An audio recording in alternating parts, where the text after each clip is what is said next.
Hey, welcome to Breakthrough Walls. I'm Ken Walls, and I am your host, and this is going to be a fun interview. I have the one, the only, the amazing Mr. Sean Cannell, and I'm always afraid of butchering your name. Welcome to the show, dude. You hit it, Ken. Super grateful to be here, fired up, and it's Cannell, rhymes with YouTube channel, so we're good to go. I love it, dude. So I don't know why I kept wanting to say Cannell.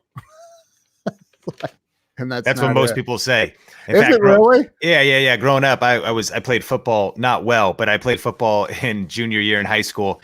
And like for 2 seasons, and the coach was like, Cannell, get on the field, Cannell. And then I remember eventually I corrected him, like we never talked. And he was like, Cannell, I've been saying it wrong for 2 years. And I was like, yeah, I didn't have the courage to say it. In fact, my friend Shalene Johnson, people butcher her name all the time. They call her Charlene, Shailene, Charlaling, or whatever. And her name's, Shailene Johnson. And she said, you got to actually start, saying what your name really is so people don't make that mistake. So I'm trying to, I don't even bother me too much, but I'm, branding, I suppose. Yeah. I love the play rhymes with YouTube channel. That's yeah. Awesome. So look, you and I met at Tamara Thompson's event, the Broadcast Your Authority event. I had the honor and the privilege of hearing you speak. And I was like, oh my gosh, I got to get this dude on my show. And we chatted about it, and you were kind enough to say, let's roll. So thank you. I'm blown away. Yeah, no, the pressure's all mine, and love helping people and entrepreneurs go further, faster in life and business. And so let's dive into it. You do, man.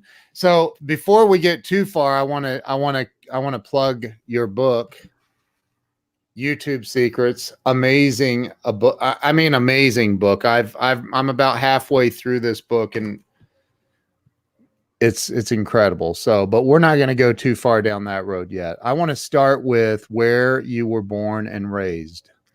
Yeah. So I was born in a hospital in Seattle, Washington, and I was raised in mainly Arlington, Washington. We lived in Seattle and Snohomish and Edmonds area for anybody that's from the Pacific Northwest, but eventually made our way up. By first grade, second grade, we were living in Arlington, Washington. That's a rural community.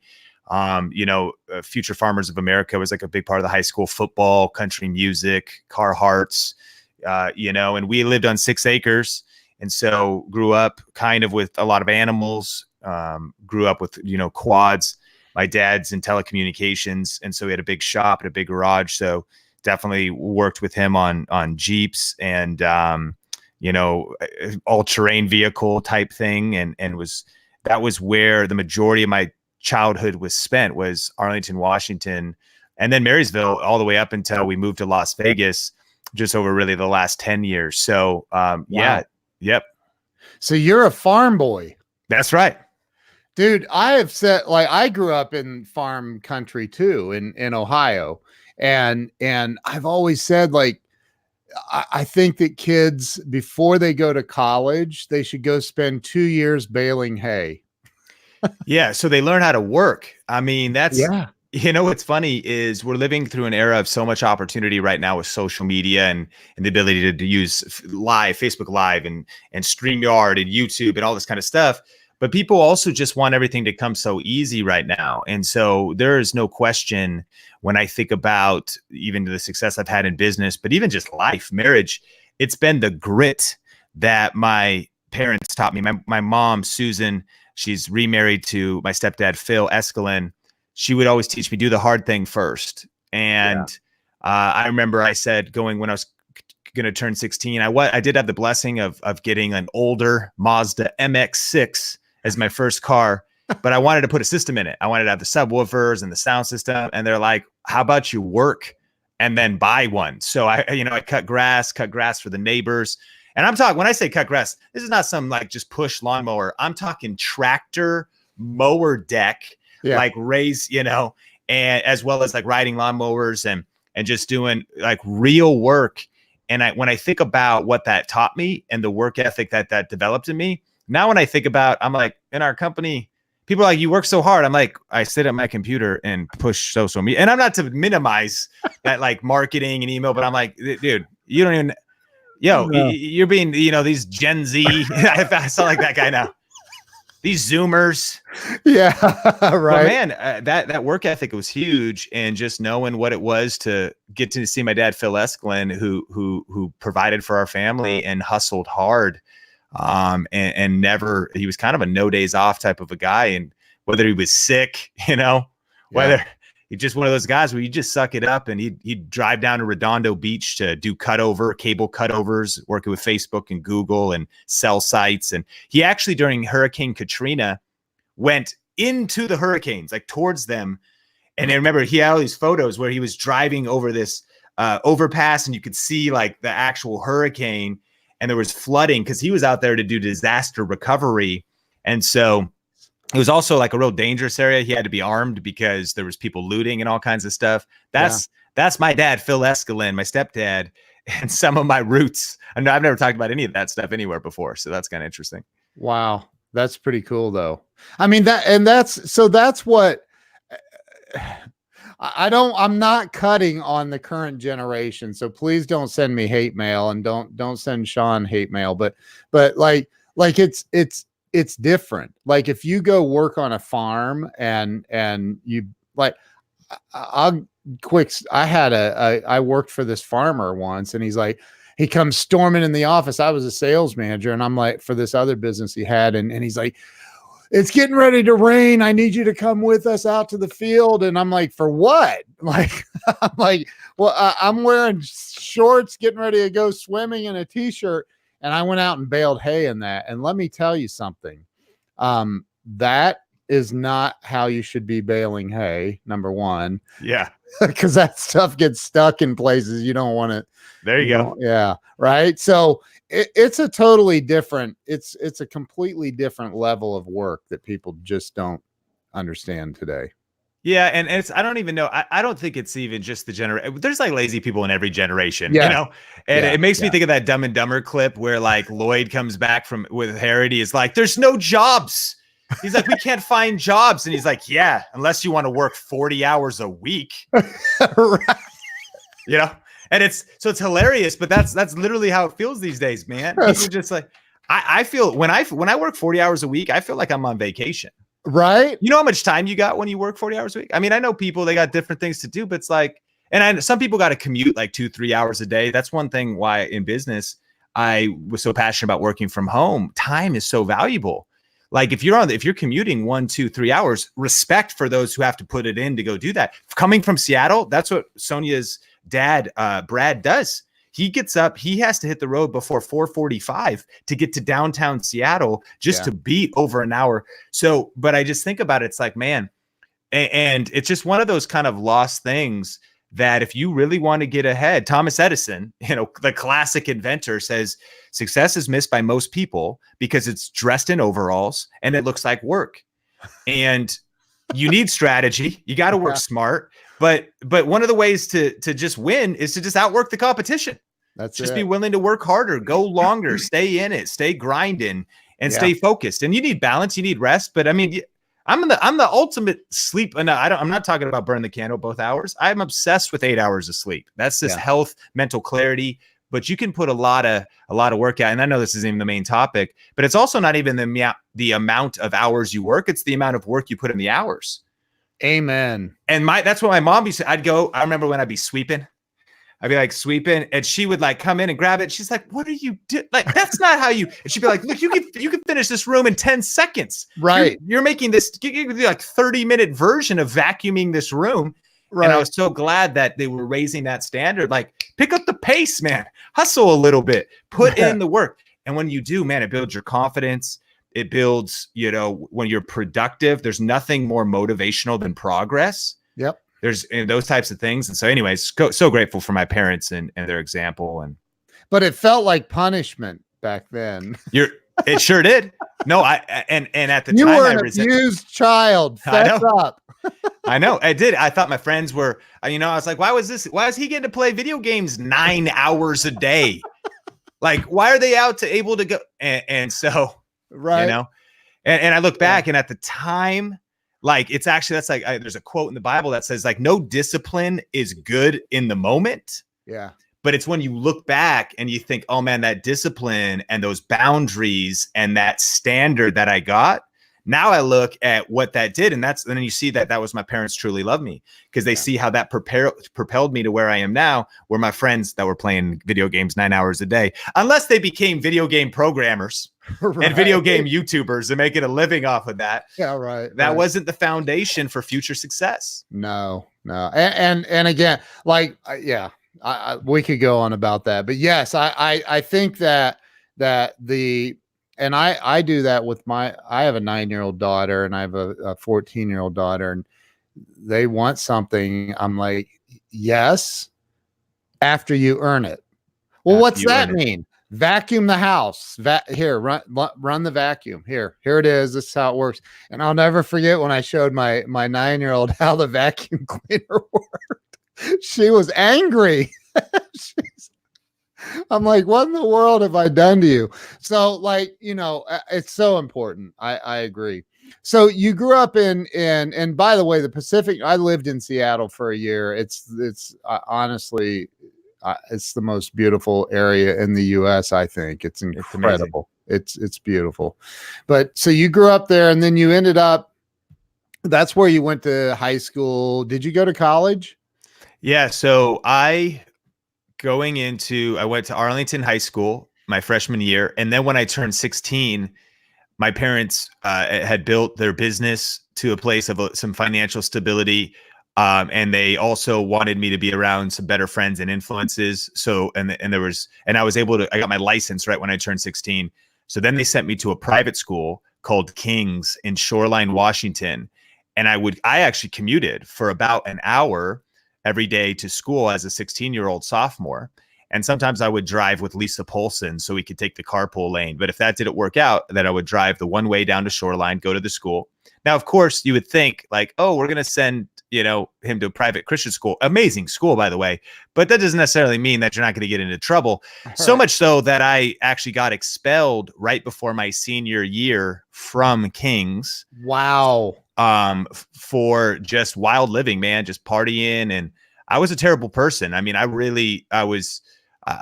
just had a horrible disrespect for women. And I was just really living for myself and living for pleasure. And so I got expelled. And so what I did was then I went to Everett Community College to finish high school credits my senior year. And at that time, I was just kind of barely going to school, but I'm, just like smoking pot every day and just partying and not putting any effort into school at all. And then I started to get into some harder stuff, like started to rave in Seattle a little bit and whatnot. So what ended up happening was I eventually, towards the end of that year, I started to work at Red Robin right as I turned 17, bussing tables, and I was the bird a little bit and a host. But I started to party really hard, and that actually led me to the end of myself, if you will, because I did a lot of stupid things. But this one night, I just got, I got partied so hard that I just had depleted all my joy and all the life, and I'd stayed up all night, and I ended up, in the morning at some other place where people were doing like more drugs, and there was a moment of clarity where I was like, I may have made a few wrong choices that has led me to some random house in Edmonds, Washington, where there's firearms on the tables. People are doing cocaine, and I'm, and I've been partying for 2 days straight, and I don't know where my lost friend is. And I'm with my girlfriend at the time, and we're all cracked out from being at a rave all night. And I'm like, I think I've maybe made a few bad decisions. Somewhere along the line has brought me to this moment.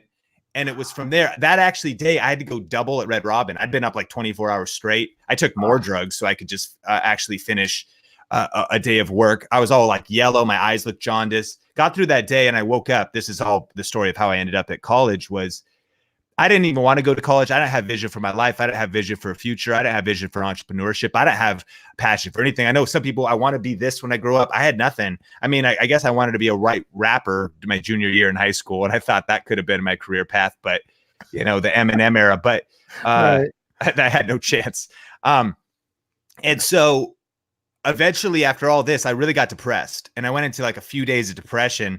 Yeah. And my mom came out to me one day. I was like, I happened to be working in the backyard. And she said, Sean, what would you think about going to Prairie Bible Institute? Now, it's PBI. It's up in Three Hills, Alberta, 1.5 hours out of Calgary, Canada, a 3,000 person tiny little town in the middle of snowy tundra. Wow. And there's about 3,000 people there total in the town. 2,000 are this small Bible college. And she said, and I would have never, with the previous mindset, ever wanted to do that. But she said, what would you think about going? And I said, yes. I just instantly, and the reason why, because I was like, I don't know. I depleted my vision. My vision was blurred, for my future. I was like, I knew I was hanging out with just bad influence as far as my friends. I didn't have any self-worth or confidence. And I was like, I got to get out of here and just do something different. And I viewed it as almost like going to be a monk. I was like, this, you want to talk about disconnecting from just, the influences of the world. I bet this tiny little town. And the reason she knew about this school was she went there. And then a couple of my other parents or uncles are missionaries. They went there. So it's like, how'd you pick Prairie? Well, because it was kind of in our line. And so I went and did a certificate in Bible. And so then for the first time, I did the Old Testament, New Testament, and I was just living in a dorm room and spent a year up there before transitioning back to Marysville to be an intern at a church. And I did a ministry kind of college internship called Soma Northwest, School of Ministry Arts Northwest. And that was a life-changing program. I mean, leadership, of course, theology and getting your values and your ethics and a relationship with God and faith, but also just like leadership, emotional intelligence, working with people, trying to motivate, event planning, running events for the youth ministry, video. And that's when I got into video, was as soon as I did that internship. So now we're about 2003 when I came back from Prairie Bible Institute. And how old were you? About 20? I was 20. Yeah, I was like 19 because it kind of all stacked where I was at the Everett Community College, Prairie 1 year, and then straight into Soma Northwest. And I met Sonia, my wife, at Starbucks in our small town. She was going to the UW in Seattle studying law, and she met her and she started to commute. She was in a sorority for a while, but then she started to commute. And so that's where she started to come to church with me. She was Seventh-day Adventist, her background, but she started to come to church. And I was 1 year ahead of her in this ministry school. So we each went through Soma for 3 years. I was 1 year ahead of her, and we got married at 21, met at 20. So, but I heard you tell the story about when you met her, and tell that story, because that's funny. So I would be going in now this school too. This was, you want to talk about, I have all these paths of hard work, hustle, and high standards. So not only did I learn hard work from my parents in Soma Northwest, the first year school started at 6 a.m. And Jeff Barnes, the teacher of that class, there was a train. So on my commute, if a train passed, it would block you, and that could make or break. If you did not get there on time, he made you sit in the hall. No joke. And he was like, because people in Africa, this is, and I quote, are grateful and have to walk 3 miles to get to ministry or church training. So you can make it in your American car. And I was like, but a train come. You could prepare for the train. He softened up a little bit after a while. So I would go to Starbucks at 5 a.m. to try to get awake, drink some coffee, read my Bible, sneak in a little bit of my homework. And so Sonia would be opening at 4:30. And she's like, who's this guy who's got incredible swagger? I'm just kidding. That's what she told me later. Who's this interesting character who's coming in at 5 a.m. 3 days a week, reading his Bible, in Marysville? Like, there's nobody there. Right. And so she actually had a boyfriend at the time.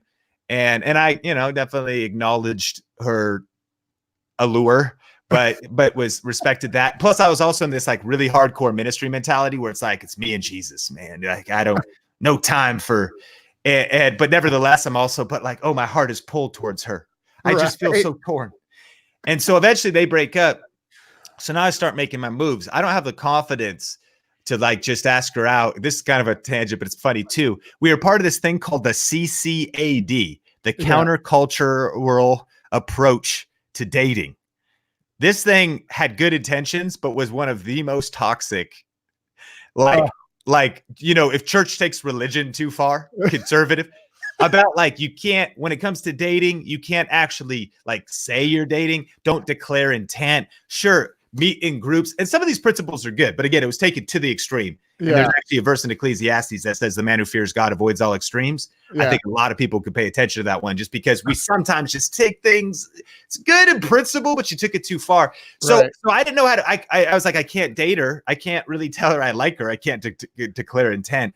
I can't, what do I do? So everything was like subtle. So what I ended up happening was I was getting to know her. Hey, what are you into? Oh, I go to the UW because I was going there all the time.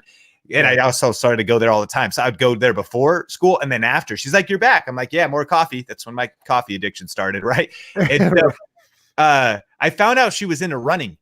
And anybody that maybe follows me now knows that like I'm really into running now. I was absolutely inactive in any athletic endeavor of any sort at like 20 years old.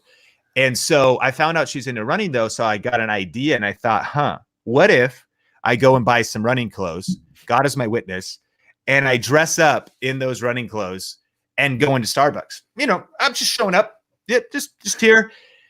And, and we'll see what happens. And so sure enough, I walk up to the counter and she goes, oh, so you're into running. And I was like, clearly. And she's like, as am I.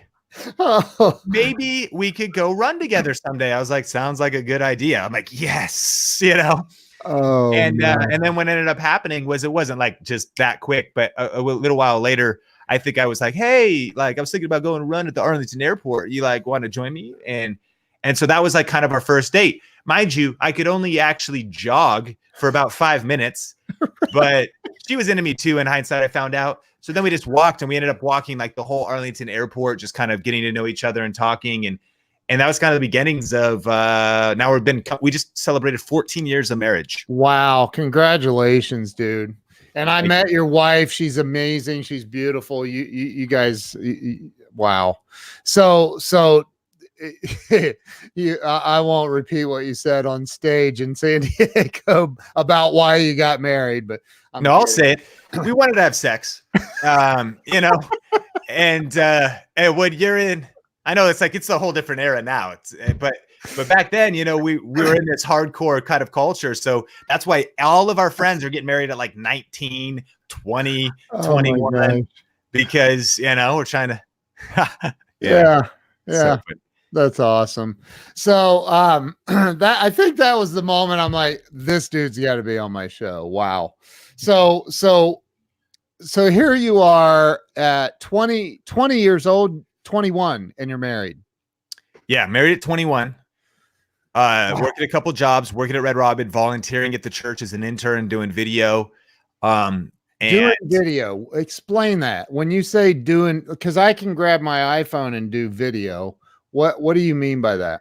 So this was cool because, today we mentioned YouTube Secrets, the book, and now I've got 1.5 million subscribers on YouTube and over 100 million video views. And it's been amazing, the journey, but I didn't realize that it was a setup. I think that sometimes we look back in hindsight and I believe, we make our plans, but God directs our steps. Yeah. And so I just showed up to intern in this youth ministry, and the youth pastor said, hey, let's start making video announcements Wednesday nights.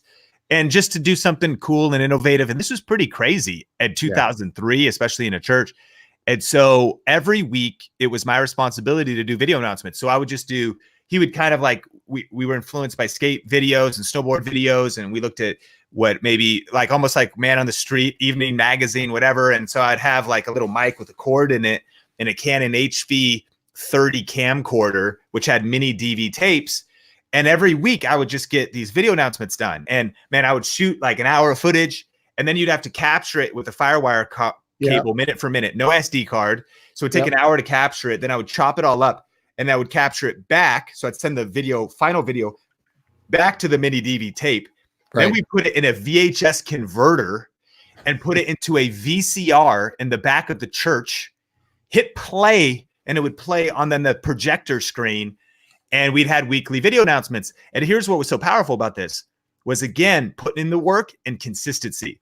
I did one of these once a week for the entire year. So that was 52 videos that I either shot, edited, had somebody else in, tried to get a group of people to do, sang some Christmas stuff and like whatever, tried to be just creative in every single one. And your first videos would be your worst videos. Like they were terrible. Like these were not good videos. Yeah. But they were like helping me get my muscles, kind of like just the repetitions. I'm putting in the reps as it came to video. Eventually, the lead pastor was like, hey, these aren't that bad. In 2004, then he said, why don't you do these on Sundays as well? I'm still volunteering, trying to be married and figure that stuff out. And then working at Red Robin, trying to pay the bills. And my wife's working multiple jobs. But now I'm editing 2 videos a week at least. And then we're working on other projects. So I was just in the, this refiner's fire, or rather this crucible of video, because I'm putting out over 104 videos a year in 2004, the year before YouTube started. So people today, I really believe like you have to develop the content creation muscle. If you want to be relevant in today's culture, whether you're a business owner, whether you want to create extra income as a stay-at-home mom, whether you are a nonprofit leader, you're in a ministry, content is the gateway to entry to relevance in today's culture. And yet it could be intimidating. Well, how do I do? I got to put out like a video every single week. It's like, you should be putting out stuff maybe daily. Now we have Instagram stories, but it's such a blessing that I was doing that before even the speed of today's, if you will, demand of content. And so then 2007 we launched a YouTube channel for the church. And I wasn't even that innovative in this stuff. This was like, I'm just thankful for some of the leaders that were seeing ahead. We're in a small town, Marysville, Washington, AKA Cowtown, as the name people call it. And yet we had some leaders that were like, hey, there's this thing called Twitter. You'd think the young people would be into it. I remember when Mike Villamore was literally like, there's this thing called Twitter. I just heard about it at a conference. And I was like, Twitter? Stupid. I'm like the young, all of us, like we're like 22 or whatever. We're like, Twitter? Who's going to read a tweet? Right. But I started to get into that stuff. And so that gave me this head start that by 2009, I started a company called Clear Vision Media, which was me creating websites, doing video production, optimizing people's YouTube channels. Yeah. And I learned that everything I learned in the church. And I learned it in the church, self-taught, as well as catching a spirit of learning. Like lifelong leaders are lifelong learners. Yep. So I would buy a DVD that taught me how to use the Canon 7DD or 7D at the time. I would go to a little conference locally, constantly learning and leveling up my crafts. There wasn't a lot of online education yet, like being able to watch YouTube videos or Vimeo videos, but I would just, whatever I could, always trying to get 1% better at my craft every single day, every single upload, every single video I did for my church, every single video I did for my clients. So fast forward today, I've put over 40,000 hours into video marketing, video production, shooting video, scripting video, just all the different things, because I've been doing this literally since 2003. So, and that's interesting because you have a course, which we'll talk a little bit about, but and it's teaching people how to build their YouTube influence and with video and which is amazing too. I've watched a little bit of it. I bought it. And I told you right up front, I need to put some more time into that. Grant Cardone says we create our own time. And I'm like, I need to figure out how to do that. So, but because I preach the same thing, like you've got to get on video. You have to get on video, and live streaming video today is like, I've used the analogy, if ABC, NBC, CBS, and Fox called you up and said, hey, we want you to run ads for free on our network anytime you want, don't even have a time limit, just do it whenever you want, would you say no to that? There's no way. No. And all of this is free.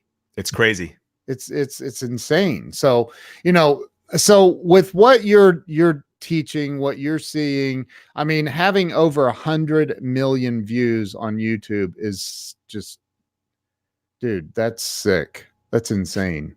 Appreciate that. That's unbelievable. So what do you see people doing that may have a small business and not know what to do? What do you see them doing that, in your opinion, may be their biggest mistake when it comes to video stuff? I think, first of all, the mistake is to ignore it. I think that the mistakes that especially small business owners and leaders make is they do know that their current actions. Here's a great example. There's a local restaurant here in Vegas that we love. It's got some just incredible food. It's brand new, but it's been open 4 months and there's rarely anybody in there. And it's not because it doesn't have good food. It's got some great food. I just took our whole team. We had a big shoot day this week. So we brought in like 8 of us and 10 of us one day, and we're eating there. And they don't have a content problem, meaning the essence of what they do. The content is amazing, like their food.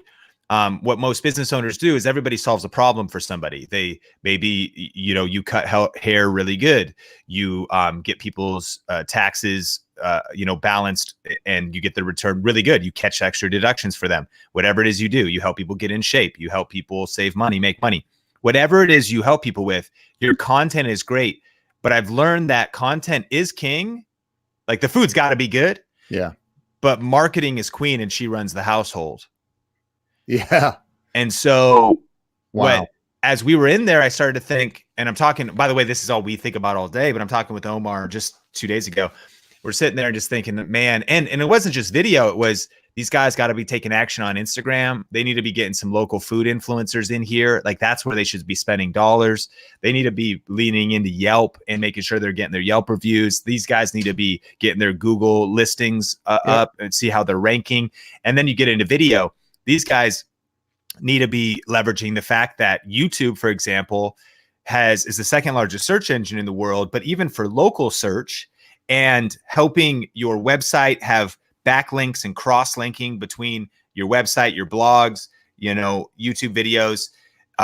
There's this massive opportunity to just even impact your local business. You could be investing dollars into YouTube ads. One of the biggest paid opportunities right now is Facebook. People's ad accounts are getting shut down. It's getting more crowded. Prices are going up. YouTube is still wide open. And so doing local targeting around your zip code for paid ads on YouTube. And then beyond that, because what I like to say is here's a couple levels for a business owner to get involved. Number one, just establish your presence there. It is irresponsible for you as a business owner or leader of any kind to not have a presence on YouTube. Are you kidding me? It's the second largest website in the world, the second largest search engine in the world, the number one video site in the world, and it's free, as you said. Dude, say that one more time. It's what? Irresponsible. It's irresponsible. I love that. For any business leader or business owner to ignore. And what I'm saying at this level is that if you just don't have a couple videos answering your FAQs, if you don't have a video about your business, if you don't have a video titled, when I started, I was a director of communications when I moved to Las Vegas. Here was the title that I made of the video, not just the name of the sermon, give me water as I pant for a deer sermon. Like no one's going to find that. I titled the video Las Vegas Christian Church. I titled the video Las Vegas, Henderson, Nevada. I'm talking like, what are people looking for when they're looking for you? You just need that video on at least your YouTube. Number one, establish a presence. Number two, answer the top 10 frequently asked questions that you get about your product or service on your YouTube channel. One question, one video. And even if that never blows up on YouTube, now you've multiplied yourself. You've essentially created a little robot where someone on your team or even you, they email you and say, hey, what about this? And you go, oh, here's a link. Oh, here's a link. Oh, and you don't have to get on the phone for 10 minutes repeatedly. You can automate what's happening by answering the frequently asked questions in your business. But Right. the final layer is this particular place. It's a paella place, if I'm saying that right. Amazing Spanish food, and it's very unique and it's very good. And I start to think about the power of cooking channels on YouTube. I think about recipe channels. I think about the fact that just since August, Donia Angelo, you can look her up. She started her channel in August. She lives in Mexico. Oh, I know the grandmother. She has over 2 million subscribers. Dude, that grandma, that's right. That cooks on the stone thing, and 2 million subscribers. I'm a subscriber. I'm one of her subscribers. It's unbelievable.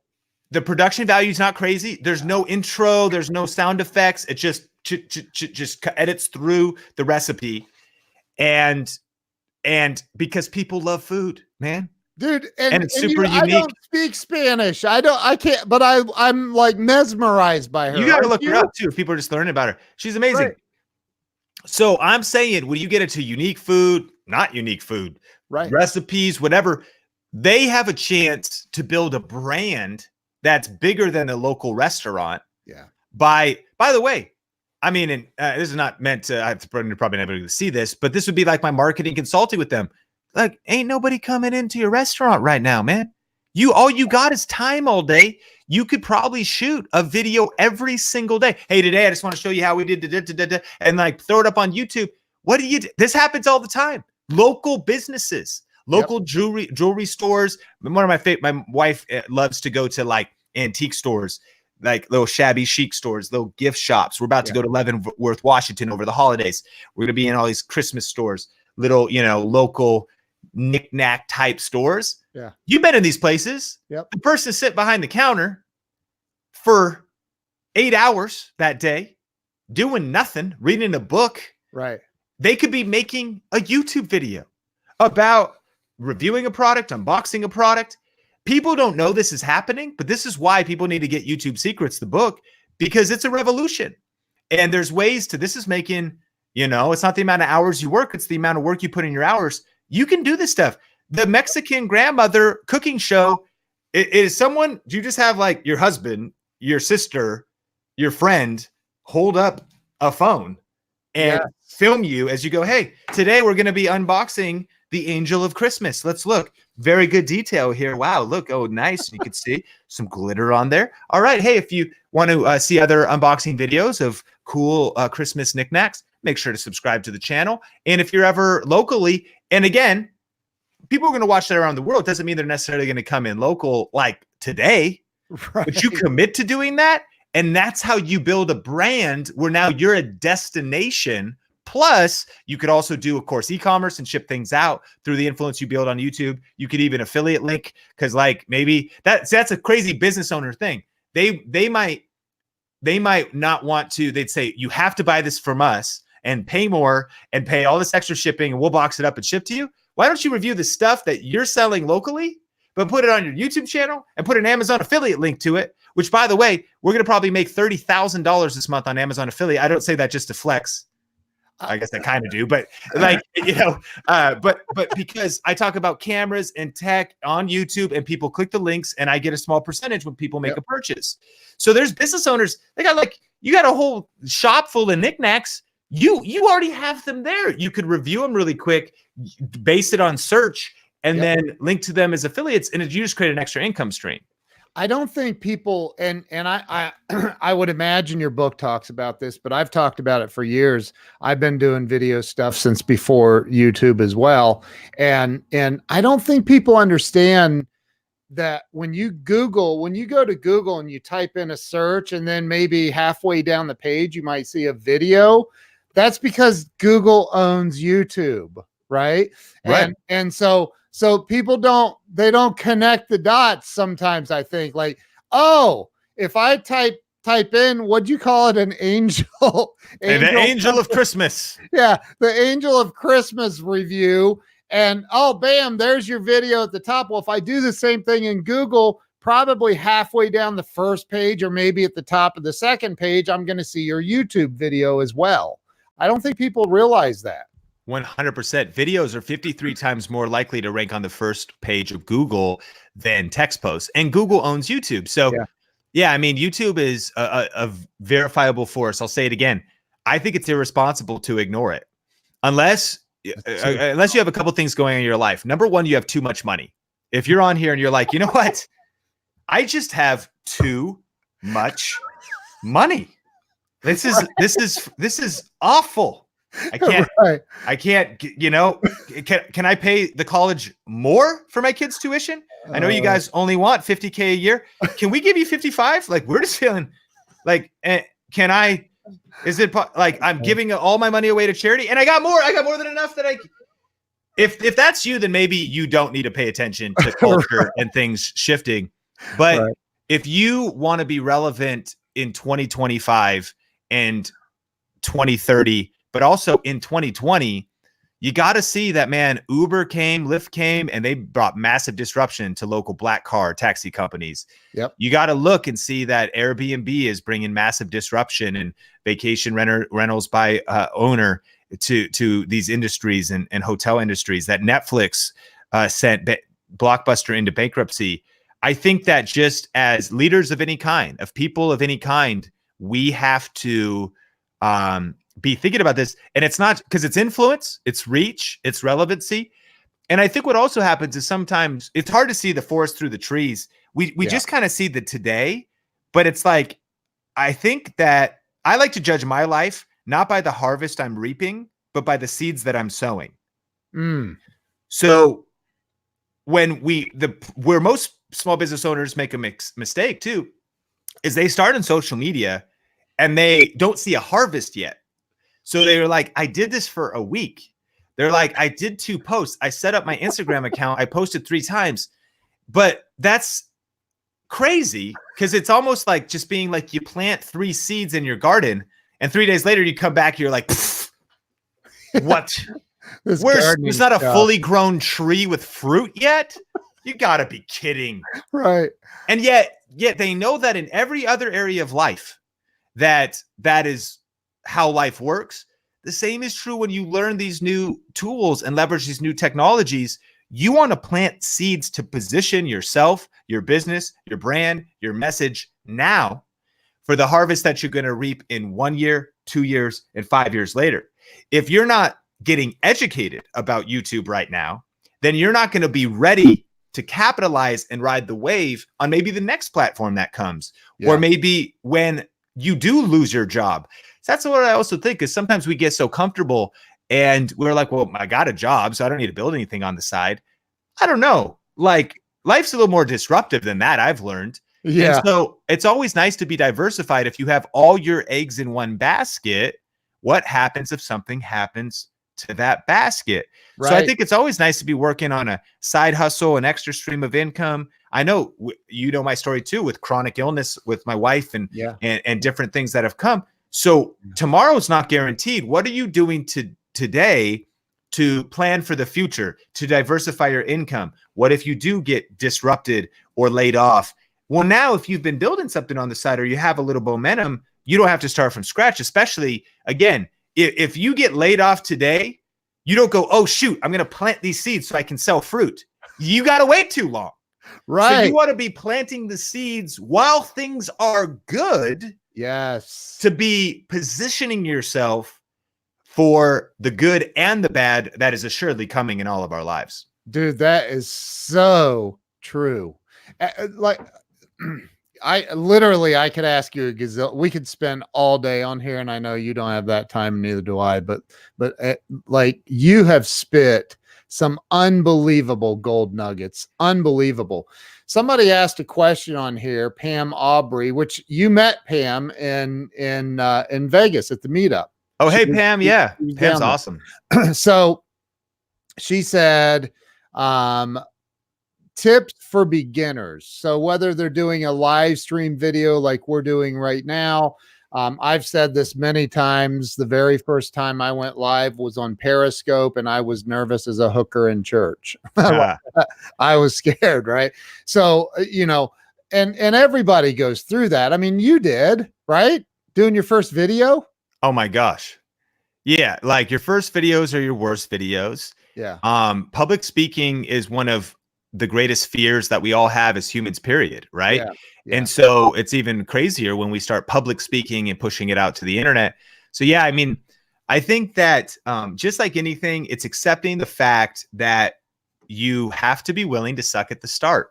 Yeah. We, for some reason, compare our beginning to somebody else's middle and think that, wow, like, man, they're just so good, or they seem confident, or they seem so smooth. Yeah, it's because they've done it for 5,000, 10,000, 20,000 hours. They've put out 100 bad videos, 200 bad videos, and now you're seeing them hitting their stride, and you haven't even taken the first step.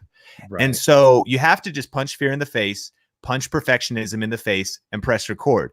I kind of liken it as going to the gym. And, you know, I don't actually go there. I do run a lot, and that's why I'm pretty scrawny. And if you go to the gym, that's where you actually get the guns. I don't have them. I've read about it. So I've learned that that's what would happen if you lift heavy things.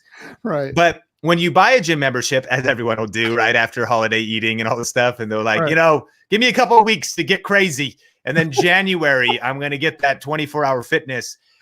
When people start going back into the gym, it's the worst. You know, you walk in, if you haven't been there for a while, and you're like, okay, shoot, I don't know anybody. I feel awkward. Am I wearing the right thing? This person's got this Gymshark. That girl's got some like yoga leggings, Lululemon. Like, wow, that looks so cool. You're like, and you're like, what do I? And then you go up to the machine. I look at the picture of like how to do the exercise. I'm like doing it. I'm like, oh, I'm pointed the wrong way. Like, what the, you know, people are staring at you, like shrugging at you. Like, that's right, what it's like when you go do something for the first time. You have terrible form. You fall off the treadmill because it's your first time. Right. But if you keep showing up, and if you keep putting in the repetitions, and if you're willing to practice in public on your live stream, then what happens is 3 months later, now you like roll in, you're like, what's up, Jeff? Like fist bump, like you roll over, you know, you got some kind of like cool jacket thing, or like, you know, you got Beats headphones on, you got your workout playlist built now. And now you actually can like lift something without your arm shaking. Why? Because you keep showing up and doing it. Same thing happens with live streaming. Yep. You just need to actually set a date and say every Tuesday morning, every Saturday night, whenever you're going to do it, I'm going to show up and go live. I'm going to go live for 5 minutes or 15. I'm going to show up. I'm going to be brief, be bright, be fun, be done. And if I stumble over my words or I mess up, no big deal. Because guess what? There was only like one person there anyways. When you start, right, there's only a couple people there. And guess what? You can still impact and change their lives, because when you're messing up, you're also just being human. Hello, you're empowering other people to just step out there. But then what happens is you put in the reps. And so there's two tips, really. One is to just punch fear in the face and start, but then keep going, because you have to put in the repetitions. It's like practicing free throws, just showing up. You just keep shooting. You just keep shooting to develop the form, and just keep shooting. And then eventually you're making more shots. And then the second thing would be to keep learning. And obviously listening even to something like this, but listening to best practices. Maybe eventually start reading a book on communication, Talk Like TED. Now you're structuring your communication a little bit better. Maybe you go to something like Broadcast Your Authority, which was the event where we met, and they were helping people interview people and giving feedback. So go to a conference that can help you become a better speaker, a better communicator. Study actual topics. Get the book, YouTube Secrets. Study topics. Like, you know, what we invest in is what we get a return from. And so maybe, you know, go to a conference, listen to search on YouTube, how to be a better communicator, how to be a better speaker, and consistently learn. But where I see people get stuck is they actually get stuck in one of those two ruts. They either one, take massive action, but so much so that their videos are the exact same a year later because they didn't tweak them. They didn't get feedback. They didn't keep learning. They just keep doing the same thing over and over. Definition of insanity, doing the same thing over and over and expecting different results. On the flip side, and a lot of people get stuck here, we get into where all we do is learn. We buy another course, another book, 100 more YouTube videos, another conference.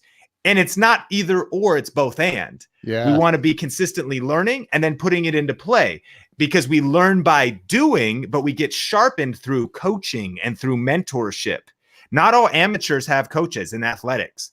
Not all do. And the fact though about professionals is all professionals have coaches, and those in the top 1% have multiple coaches. Yep. So if you want to be world class at something, you got to get help. And then you do both. And it's in that rhythm of going live and then watching. This is the Kobe Bryant principle, is you always rewatch the videos you put out, the live streams that you did, and you ask 2 questions. What did I do right? And what could I do better? Yep. And Kobe, after a game, good or bad, would review the game tape so that he was always leveling up. I heard from somebody the other day who actually said, I never watch my videos after I put them out. And I think that's a terrible idea. Right. Unless you're already, again, sometimes somebody like a Gary Vee will throw that out. It's like, dude, well, you're already Gary Vee. Like, you're already 20 years into your career and then into communication with a level of natural charisma. You're already good. That principle is not for you. When you're just starting, right? Like, you need to watch the game tape back. And I know you'll cringe at it, but that's where you get sharper. You go, oh man, I lost the energy there. Oh man, I said so many ums. By the way, editing my own videos was one of the best things ever that helped me become a better communicator, because I had to cringe, being like, dude, I didn't even say the right word. I said, what was that? What face was that I just made? Why is my eye twitching?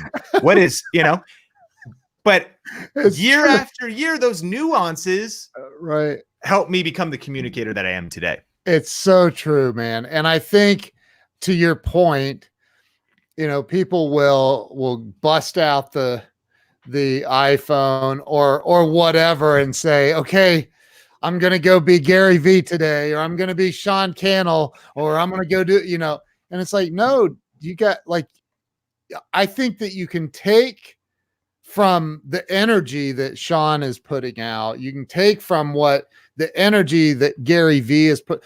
Gary does $150 million a year in business. If you're doing $150 million a year in business and you want to get on and talk with the same language that Gary Vee does, hey man, more power to you. I don't do that. I don't believe in that. But like, there are people that are like making $4 a week that are trying to be Gary Vee and talk like that. And it's like, dude, no, that I wouldn't recommend that. Would you? Nope. Yeah, that's the wrong route. Or maybe they should just get into your course and like that would definitely change their life. But talk a little bit about that, because dude, we've already been on here 52 minutes. That's crazy. Insane. Time flies. It's crazy. So talk a little bit about your course, because I want you to be able to, if you don't mind. Sure. Are you still accepting people into the program? Yeah. So we have some really cool stuff happening right now. Right now, if you go to 2020 Video Secrets, actually. And so I just did a brand new free training, and you can actually get access to the replay right now just for a few days. And so anybody watching this, that's going to be an hour long of the latest things that you need to know. I actually share how I use YouTube to generate over 57,000 views a day.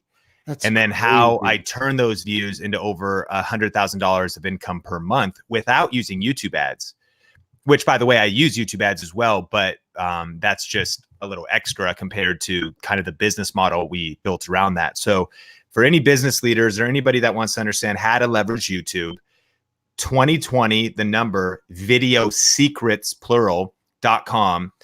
And you can just watch that free instant replay. At the end of that, we do talk about my program, Video Ranking Academy, which is now, we've had over 3,000 students. We've had multiple people quit their jobs. Sean Chandler just told me, I've gone full-time on YouTube doing what I love. Jennifer, the Sewing Report, she's got a sewing channel, gone full-time. Dadverb, doing a fatherhood channel, as well as doing video production, making thousands a month from affiliates. Techno Dad, doing home theater stuff, making 2, 4, 5,000 from brand deals and affiliate marketing. And of course, people have all kinds of different results and ambitions. We have real estate agents in there. We have people that do network marketing. And so 2020videosecrets.com will give you what you definitely need to know, whether you want to be a part of the program or not. It's totally free, deep dive training. And then you'll learn about that. But what's really cool is we have a very limited special going on over there with a bundle we've never done before. It actually includes 2 tickets to our live event, Growth Video Live. That's coming up in September 2020. So you have plenty of time in Las Vegas. So there's Video Ranking Academy. There's the tickets to the live event. We have a new course bundled in there on video podcasting because we believe the future is video podcasting in addition to search-based content on YouTube. And what I mean by that is audio is taking over, yet you should start on video. So even if you just do what we're doing right here, we've got the video, but then this audio can go to Spotify, iTunes, SoundCloud, Google Play, all the different places. And so a video podcast can go on YouTube and then snippets can be chopped down. And Omar on our team and Heather helped teach that course and myself. And Omar took our proprietary process to a company in Vegas called Lash Bay. They have a couple local they're lash artists. They have a couple brick and mortar places. They contract different lash artists. And then they also sell lashes and glue, so the e-commerce and online. And then they also do workshops to train lash artists. So real deal, brick and mortar business, pounding the pavement every day. Fired their marketing company that they were paying thousands because they were just getting results for them. And they went all into content marketing with search-based content on YouTube and then doing a video podcast for lashes in the lash industry. It grew to be the number one. They're doing 8 figures a year in their business. They've scaled to, it was like 3, 7, now 8 figure, 3 million, 7 million. And from compounding and leveraging YouTube as well as modern media and social media. So anyways, that training that I was just describing and their story and all their content is inside. How they did exactly what they did is inside of this bundle. So we've put together just a crazy bundle to give people massive momentum going into 2020 when it comes to dominating YouTube, video podcasting, tickets to our live event. And so, 2020 video secrets. Grab a journal, take notes. You'll get a solid hour of content and a lot of strategies you can apply. And then you'll hear more about that program if it's right for you and your business. And again, don't hesitate to reach out to me or our team, and all that information is at 2020videosecrets.com. And I gotta say, I'm in the private Facebook group, and like, dude, you are so responsive. I mean, you're always training, posting, putting stuff up, and you're very, very responsive. I love that about you, man. So like, Sean, I could literally spend all day with you because like you've just got that much content. But I do want to ask you real fast, couple quick questions. Number one, not with video, just life in general. What do you think the number one thing is that holds people back in life from not just success, but success and happiness and true joy? What's the number one thing? Well, I'll give you 2 answers because I have the utmost respect for people of different faiths and beliefs. I think that the number one thing, though, from my perspective, is a relationship with God. It is my conviction that we were created by a creator. And so being in that relationship with the creator is the foundation. How could we, and in my opinion, the Bible is the instructional manual for unlocking true joy, peace, fulfillment. And so, my background, I'm a Jesus follower, but with respect to anybody, if your spiritual life is not something that you are paying attention to, we are spirit. We're spirit beings. And there's going to be I just believe you'll be either living at a lower level of life or not even fully being activated into what you were created to be. So I find that, I was just thinking about it. There's the Sermon on the Mount, and it's kind of the most famous sermon from Jesus. And it's like Matthew 5, 6, 7, and 8, I think. Right. And then at the end, he says, he who builds his life on these words will be like a house that's built on the rock. And then it says this, that when the storms come and the rains pour, it won't knock you down. Right. But it says that if you don't build your life on these words, that it's like building your house on sand. and when the storms come. And I think that's kind of the true test of life.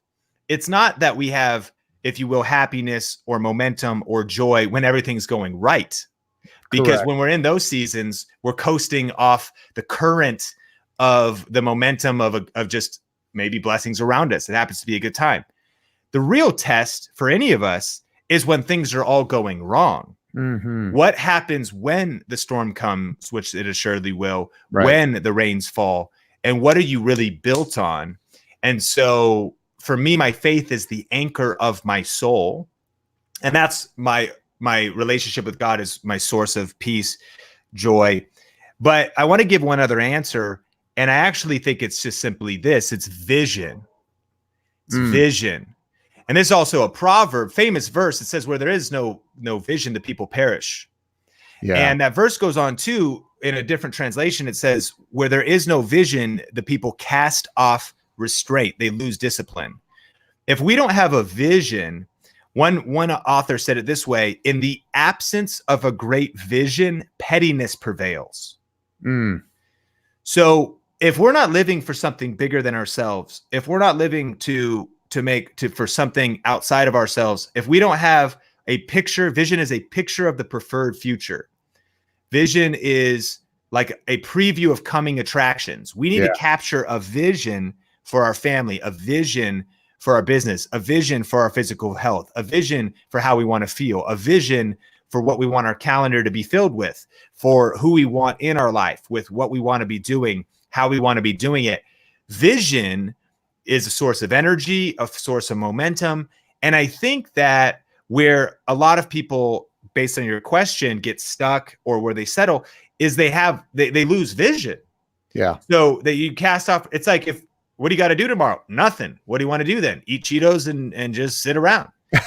Right. But if I have a vision that there's a great need, one of the things that drives me is I believe we're living through a leadership crisis in America and around the world. Yeah. So I'm passionate about building leaders, leadership, believing that we need leaders in the home. We need fathers to be leaders, business leaders, employees to take leadership and ownership. So I wake up every day. I've got a lot deeper. I've got deeper vision than YouTube videos. Like I know that YouTube is a vehicle. Right. So that's what I would say. I would say capturing the power of your vision, capturing vision. And if your vision is blurry, don't feel guilty. Like don't get it back. Take some time to go get a vision, get a bigger vision, get in touch with your vision. Maybe you completed your vision. And sometimes that's where we get through that transition into retirement. It's been proven, right? When a lot of times when people retire, but they don't catch another vision, then oftentimes they pass away very quickly. Yeah. Whereas if they go on to that next challenge, that next fight, and so what are you fighting for? Right. And if you don't wake up every single day and your feet hit the floor and you just think, man, I'm ready to go fight the good fight again. Yeah. And it's not that you're not tired. It's not that you're not discouraged. And it's not that your back doesn't hurt, because if you're fighting for something, chances are you're also getting punched in the face and you got cuts under your eyes. Right. But vision, I think, is something we all need to have as a source of fuel so we can keep going day after day. Love. That's the best answer ever on this show. So, and we're over an hour. I don't like, it's the internet, man. It doesn't matter if it doesn't matter to you, but my last question for you is this. If somebody called you and got a hold of you and they were talking to you and they said, Sean, I'm at the lowest point I've ever been. I have this company, but my car was repoed. My electric's getting shut off tomorrow. It's falling apart. I don't know what to do. Everything I've been trying doesn't work. And don't know what the next step is. What do you say to that person in that moment? Because look, we've all been there. I mean, I've been there. I don't know if you have, but I've been there. And it's like, I had a car repoed in front of all my employees one time. That was an awesome day. So like, what do you say to that person when they don't know what to hang on to anymore? If you feel like you're at the end of your rope and it feels like everything is falling apart around you, I think the first thing to remember is that life is seasonal. is to take a perspective that we can all agree when we just look at the seasons around us. Now, some of us, depending on where you live, you actually go, no, I live in California, man. I don't even know the seasons. It's just like every single day. I'm in Laguna Beach. I mean, it's kind of chilly today, but it's like still sunny. Right. But you know, I remember growing up in Seattle, Washington, distinctly, summer there, unlike any other, sunny, beautiful, warm.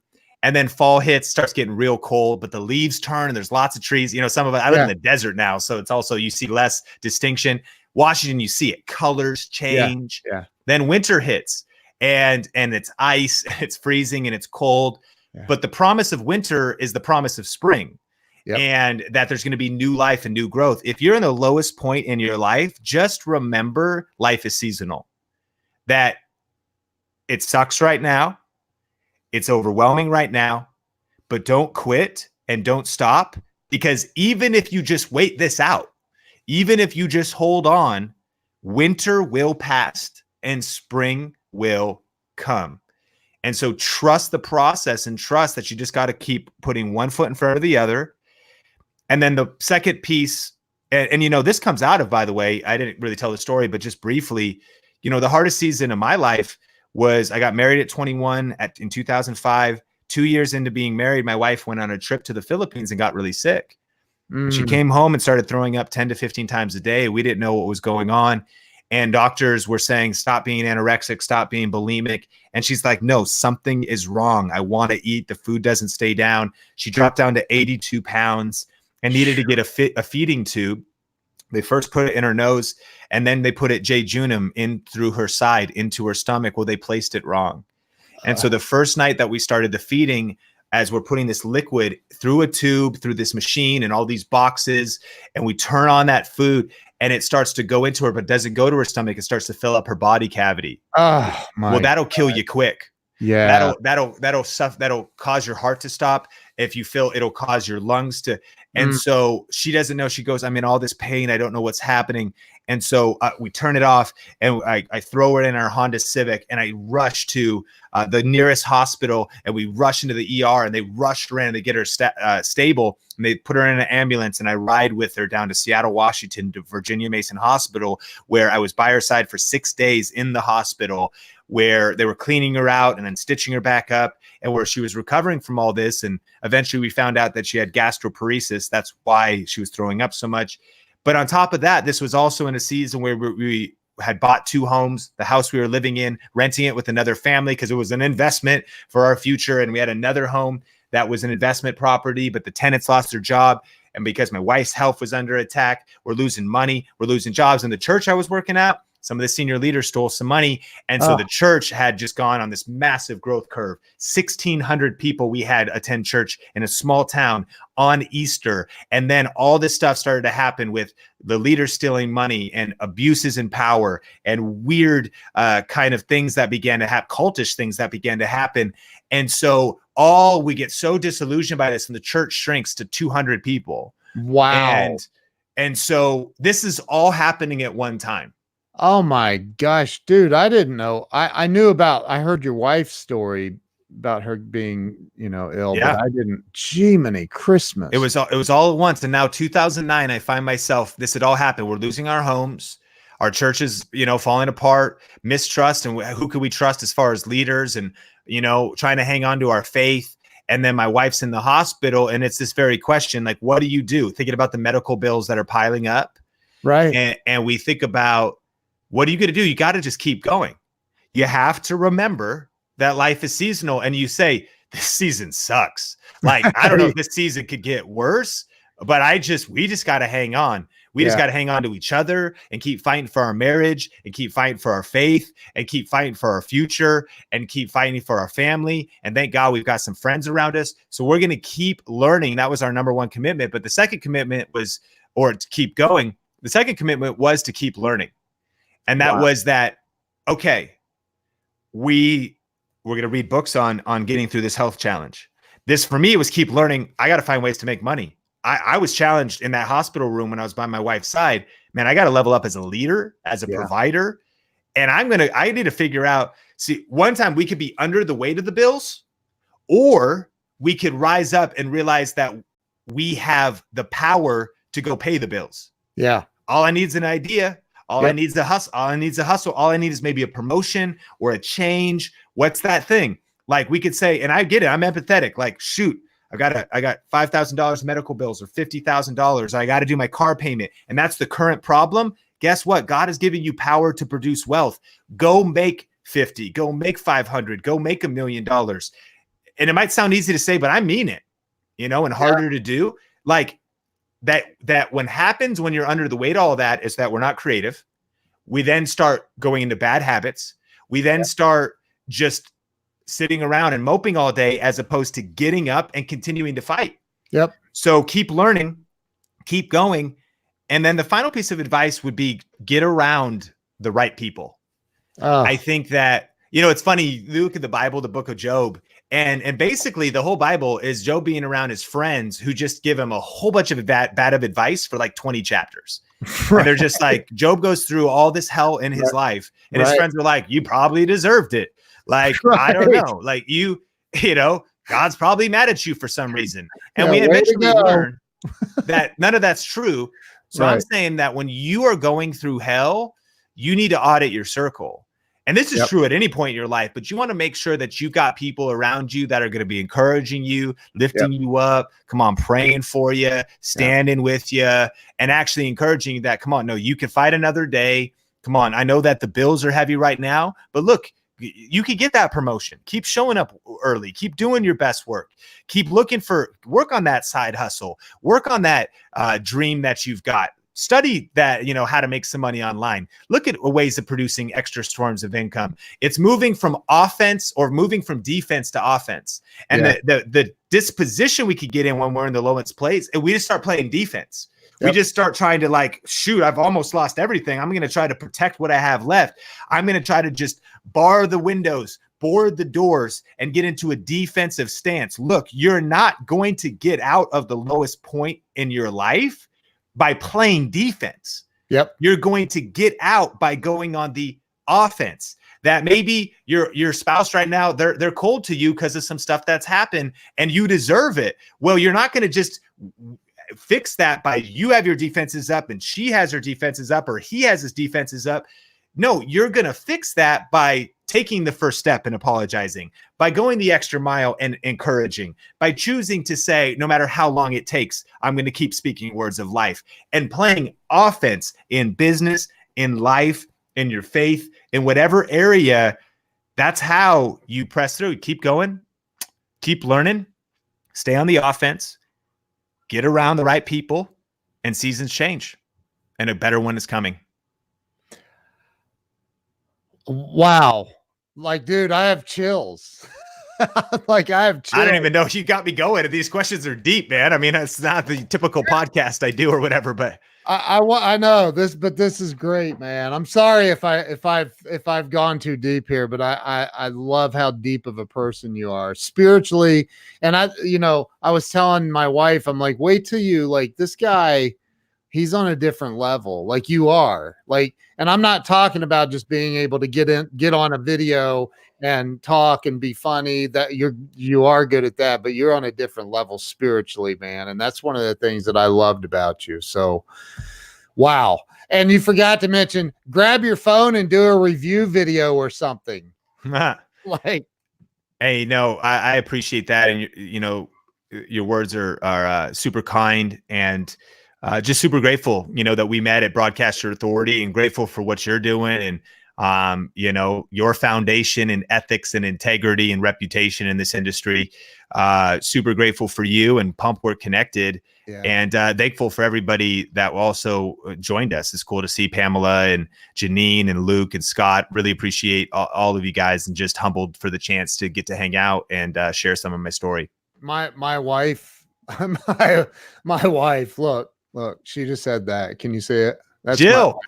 I need to meet. I hope I get to meet you someday. Yeah, you've got to meet my wife. She said, best interview ever. I have to agree. Everybody go over to my banner disappeared. Go over to 2020videosecrets.com. check out, and you said there's some free training on there and probably additional opportunities for you. So go over there and check it out. Sean, I can't even, like, I don't even know how to thank you, but thank you, man. Like, you're incredible. Thank you so much. I appreciate you being here. And thank you to everyone who's been on here and shared this out to your friends and family. So much appreciated. Sean, thanks a lot. Ken, thank you so much. Appreciate you. And thanks for everybody that hung out today. All right. We'll see you guys later. Thank you.